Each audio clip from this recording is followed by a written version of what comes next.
Peace, peace, peace. I am Phillip Roundtree, and you are tuned into the April 22nd edition of Rhetorically Speaking. Now, I see there up in the corner, it says April 21st, so I guess at some point I'm going to have to handle that. Salute to everybody who's still maintaining and making it through day 6,023 of COVID-19 and shelter in place and quarantine and all of the above. Listen, I know it's not easy, but again, life isn't easy, but we do the best we can, what we have, and we're doing and putting together such a yeoman's effort in order to just make it through this, to make it through this. I always say it doesn't matter what transpires during this. If you're able to say I made it through COVID, then that's really all that matters. So as always, shout out to the people who are watching on Facebook Live. Salute to the people who definitely salute to the people who are watching on YouTube Live at Quantify LLC. Make sure you hit that subscribe button, and salute to the people who keep coming in and out on Instagram. Appreciate y'all. But go to Facebook Live or YouTube, in particular YouTube, to make sure that these streams count. I always appreciate anytime anybody want to sit and listen to me and listen to me bloviate in my Stephen A. Smith voice. Um, but yeah, go over there and make that happen for your mans. So today we're gonna be talking about three different topics which all stem from this one issue. Yes, COVID related, but in particular, government bureaucracies and just those who are in charge and those who are taking the brunt of or and feeling the brunt of the effects of COVID-19. So the first story we're going to get to is about Septa here in Philadelphia. And a story came down today where Septa Workers Union has issued a list of demands for safer working conditions amid the coronavirus pandemic. And they've threatened action tomorrow. So again, the day is April 22nd. Ignore what you see at the top of the screen. They're threatening action for April 23rd. And so the reason why they're threatening action is because they feel unsafe, as do most essential workers, right? No matter if you're a nurse or the sanitation worker or you're working at your local grocery store, they feel the effects of it. And so what they're saying is, listen, we need the proper precautions in place to ensure as much as we can our safety. A video went viral a few weeks back of a gentleman, because they did try to put some things in place, some protective measures in place to where you had to wear a mask if you got on the bus. Gentleman got on the bus, he didn't have a mask on, and he refused to leave. And what that caused was police intervention, unfortunately.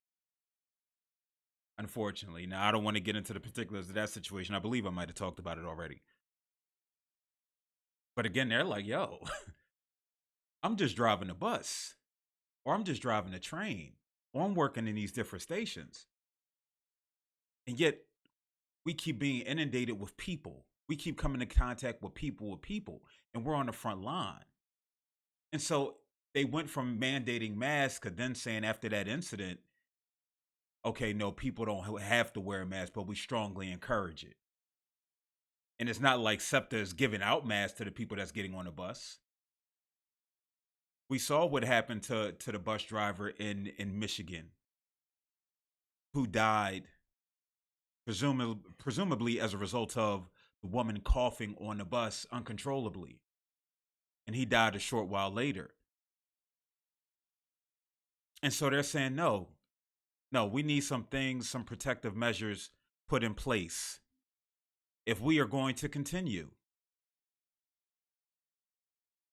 One of the 8 demands was a 15 rider per vehicle limit.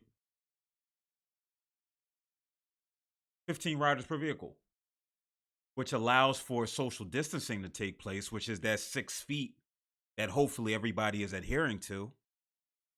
I know the majority of people here, I don't want to say the majority of people here in Philadelphia, but out and about, people not adhering to this. I was in the Dollar General because that's my local convenience store. And the gentleman was just all up on my back as I tried to reach down, and get an almond joy. I'm like, brother, whoa, whoa, whoa, whoa. And I know he didn't speak the language. So I put up 6. 1, 2, 3, 4, 5, 6. 6 feet away, my man. And then he took a step back and stepped on a little X. But imagine if you're on the bus, you have no control over that. All you can do is drive. You can't stop the bus and say, I'm not going anywhere. So at minimum, you could say, all right, we're limiting the number of people that are on the bus. They want to modify work week at full pay. I don't necessarily know what that entails because I'm not a part of that union. But hey, if they saying, listen, this is what we need, why would they say no? If they care about the safety of not only the people who are working for Septa, but also the people who come in contact with these Septa employees. Because they could be asymptomatic too. And so if we can minimize the threat, then we should take all the necessary precautions to do so. What they're also asking is, they're requesting that deaths related to COVID-19 count as work-related injuries, entitling beneficiaries to workers' comp benefits. Listen, 3 people have died that work for Septa within the last month or so. Unfortunately,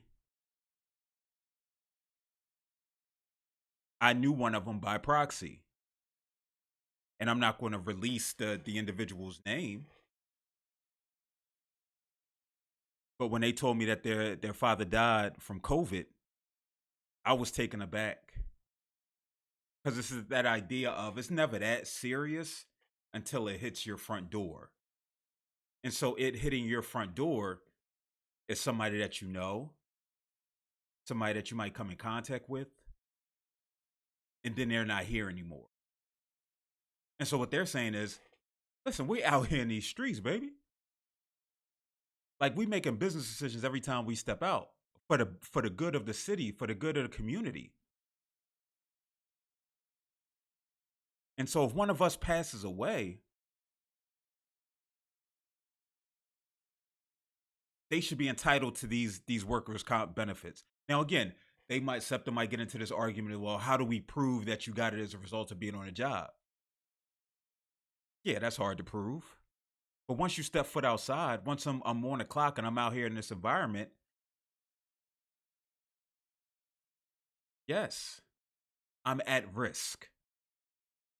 And so if something happens, you can't disprove that I didn't get it by being on the job.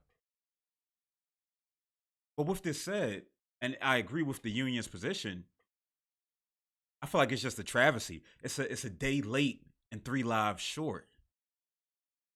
Like, where was this prior to the 3 lives being lost? When this COVID thing came down, sometimes you just got to shut the studio down. I know I've been saying it a lot, but sometimes you just got to stop. It can't be business as usual.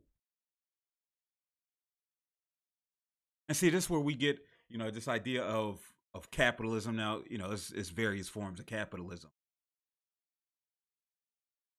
But in this instance, capitalism trumped human health. And 3 workers had to pay the price as a result. And so, yeah, hindsight is 2020.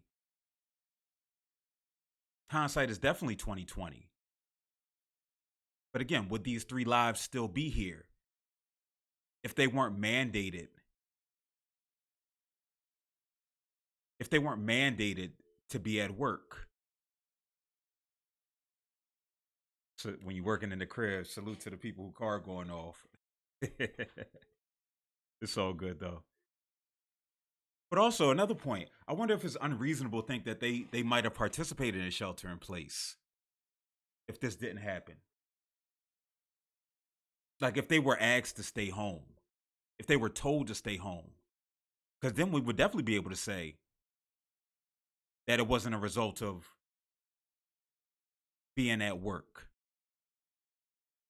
Again, essential workers continue to feel the brunt of COVID-19, and it manifests itself in every way. And I think this is the first big corporation, because Septa is, listen, Southeastern Pennsylvania Transportation Association, right? They cover a lot of ground. A lot of people rely and depend on them. And so if they're striking for contract issues, they actually should have been striking for this. And so I hope they do it. Because honestly, understand people have to make a living. And I think that's where we get into what we start to see who's most vulnerable. We're really seeing the millions and millions and millions and millions of people who are most vulnerable from the coronavirus and how we're going to proceed. And a Harvard epidemiologist, and I talk, and this is a different one. I talk about the one who said that it was going to be a new norm of influenza, which is the flu, the common cold, and COVID-19. And now another Harvard individual comes out and says, yeah, the wintertime, we're going to see this again. And it's going to be even more difficult because people are going to have the flu and could potentially have the flu in conjunction with COVID-19. And so you're already immunocompromised by having influenza. By getting COVID-19 could literally be a death cocktail. And we're nowhere near a vaccine. They're still projecting a 12 to 18th month vaccine. Well, time period for a vaccine to come out. And again, who are most vulnerable? Essential workers, black and brown folk, and particularly black folk. But at least you got that 1,200, right? At least you got that 1,700, which, and I appreciate getting my little bit of change. But in fact, I can't confirm or deny because I know it's people hungry out here, so I'm not going to sit and say whether I got my little 1,200. It's going anyway, right? I think we all ran to Jeff Bezos soon as that money dropped. Just me? All right, cool. It could just be me. But when we talk about the stimulus check, when I was sitting there researching topics for the day, I see that, and it read, deceased Americans receive stimulus check. And I'm like, wait. What? Yes, you read it right. Deceased Americans receive stimulus checks. So on April 15th, just a little background, we know the Treasury sent out 80 million Americans. They said that 80 million Americans received economic impact payments, which is the stimulus check for $1,200, $1,700 if you got kids, and $500 for each additional child. And so what that already did was you start looking at people sideways. If I got my money and you didn't get yours and vice versa, you start looking at people funny. People talking about what they gonna buy with it, you just sitting stewing. That's like when you go to the mall with your peoples, they buying and shopping, you ain't got nothing, so you just out for the ride. You just looking. Yeah, I'm gonna grab that when I get my check. Meanwhile, they just stocking up on fitted hats and Timbs. I might be having flashbacks from the refund checks back in college. So you already have that underlying issue present. And then you see deceased Americans receive stimulus checks. And you're like, wait, what about me? What about what about me? And unfortunately, a high a large majority of the people who didn't get their money are low income veterans and social security recipients. The people who probably should have got it first, especially the social security recipients, because a lot of them require their benefits to survive, which is already not enough. It's already not enough. But yet you see or you hear that so and so died in 2019, but their spouse got their checks. And so, yes, payments have gone out to surviving spouses and the bank accounts that relatives kept open to settle the estate. And so, yeah, some of them might not be getting that 1,200, but just the idea that somebody did got the money before me. I think what it highlights is the federal government continuing to show its ineptitude to the highest degree. As much as we like to say that America is the greatest country in the world, we have the smartest people in the world. Y'all couldn't create a system where living people got it before dead people? And the reason why dead people get it, again, if they filed in 2018 or if they filed in 2019 or their loved ones might have filed on their behalf, because consequently they may be, they may owe as a result because of their partnership, their marriage. But you're trying to tell me somebody who's deceased is getting it before somebody who's alive? It's just bonkers. It's just bonkers. I know what I would do. In fact, I don't know what I would do. I was trying to think, like, I know if it came to my spouse, I'm keeping that bread. It's nothing you can do. Like, they owe me. Like, they up and died on me. They at least leave me to 1,200. That's the least you can do.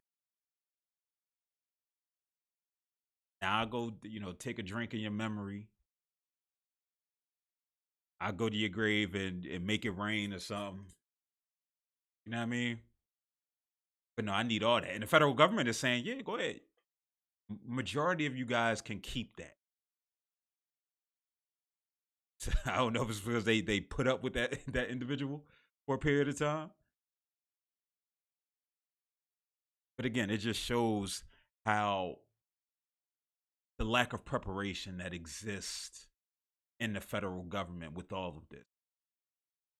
With all of this. It shows that we don't know. We don't know. As much as Cuomo, as much as your man's Trump, Governor Wolf here in Pennsylvania get out and have these press conferences on a daily basis, these people don't know nothing.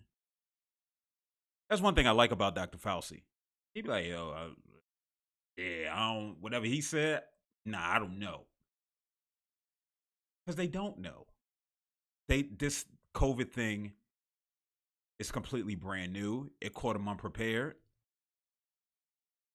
And it's unfortunate that level of honesty and transparency just can't take place. Now, part of me understands why. You can't be that honest and transparent because people are looking at you for leadership. And people get scared. People are scared. Especially Americans. We are some of the most afraid people in the world. We've been conditioned to believe as such. Go to CNN.com and look. It'll tell you how many thousands of people, or go to your local news television website. They'll tell you how many people have been, how many new cases of corona there is, and how many people died. And we'll tell you that hundreds of thousands of people have recovered. And that's a small estimate because we know that asymptomatic people aren't being tested. Although New Jersey's FEMA are rolling out 2 testing sites for asymptomatic people, but you got to live in Jersey. You have to live in Jersey. They checking your ID. They doing some. You got to know Copacabana and Mandy. They making sure that you're a Jersey resident and that you don't come from another state to find out. Again, these are the type of games that we have to play in order to find out if you're physically well. And so, speaking of not knowing, remember they told y'all that no, animals can't get it. Animals can't get corona, or you know what? They might get it, but they can't pass it.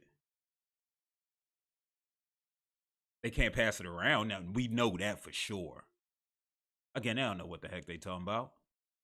They don't know what the heck they talking about. Because apparently 2 pet cats in New York have tested positive for COVID-19, according to federal officials. And they're saying that this is the first time a pet has tested positive for the virus in the United States. Now, we know at a zoo, like 4 tigers tested positive. I don't know if they Joe Exotica tigers or not. Or what's that like Carol? I don't know if they Carol tigers or not. But they tested positive for COVID. And they reported that those tigers, they're doing very well. Minor coughs. They're eating. They chilling. They practicing social distancing. But no, those are, we try to make those are exotic animals, not pets. Meanwhile, 2 pet cats presented with mild respiratory symptoms. Shoot, I'm gonna keep it real. My cat and dog was coughing today. And then I started coughing. And so we had that scene in the office where we was pointing at one another. Like, which one of y'all gave me corona? We all pointing back and forth. You gotta watch The Office if you don't get that reference. The epic scene, Andy, Dwight, and Mike Scott. And this was before I read this article.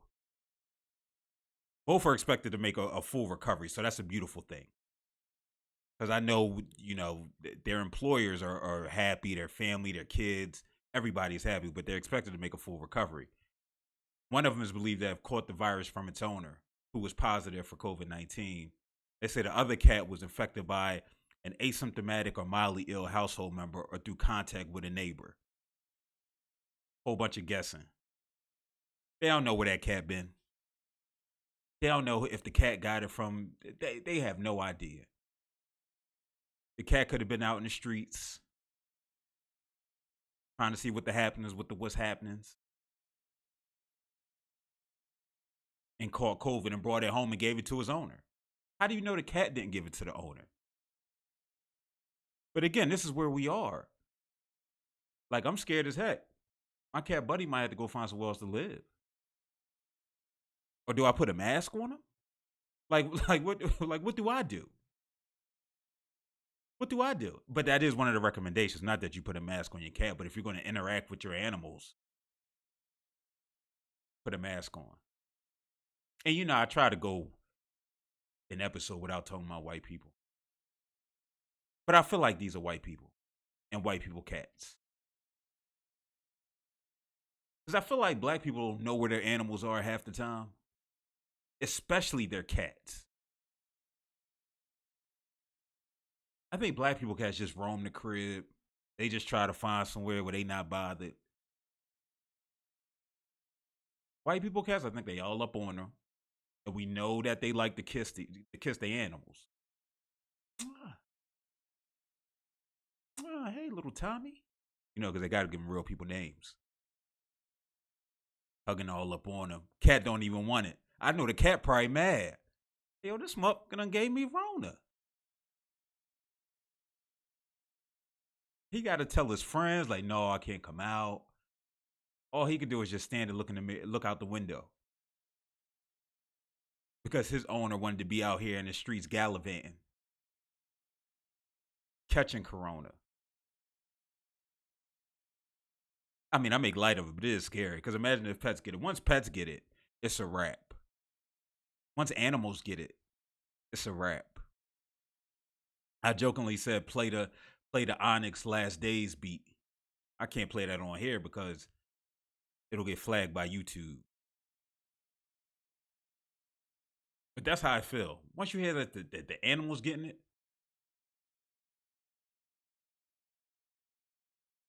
I don't know, man. I don't know. Listen to a short episode today because I got to go sit and watch my man Bomani Jones do the same thing that I'm doing right now. Even though he got more people, but it's all good. So listen, we will be back tomorrow. Be back tomorrow with, I think, Ashley Guy, unless she not furloughed no more. And we're going to be having some conversations. Sometimes I get tired of just talking into the camera, talking into the mic. And it's good to have somebody to go back and forth with, have some dialogue, have some conversation with.